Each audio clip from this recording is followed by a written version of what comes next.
மேற்கு வங்கத்தில் குண்டராட்சி முடிவுக்கு வருவதாகவும் மக்கள் பயத்தை வென்று ஜனநாயக திருவிழாவை கொண்டாடி வருவதாகவும் பிரதமர் நரேந்திர மோடி பெருமிதம் தெரிவித்துள்ளார். கிருஷ்ணா நகரில் நடைபெற்ற தேர்தல் பிரச்சார கூட்டத்தில் பேசிய அவர், கடந்த 50 ஆண்டுகளில் இல்லாத அளவிற்கு வன்முறை குறைந்த தேர்தலாக இது அமைந்துள்ளதாக தேர்தல் ஆணையத்தை பாராட்டிய பிரதமர், மேற்கு வங்கத்தில் ஜனநாயக மாண்பு மீண்டும் நிலைநாட்டப்பட்டுள்ளதாக குறிப்பிட்டார். டிஎம்சி அமைச்சர்களின் சிண்டிகேட் முறையால் சணல் ஆலைகள் மூடப்பட்டு வளர்ச்சி முடங்கியுள்ளதாக குற்றம் சாட்டிய பிரதமர் மோடி, இதற்கெல்லாம் மே 4ஆம் தேதிக்கு பிறகு உரிய பதில் அளிக்கப்படும் என்றும் எச்சரித்தார்.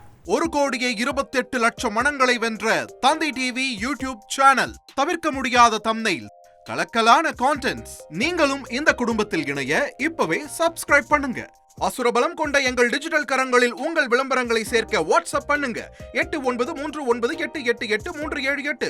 Email advtthanditv@dttv.in.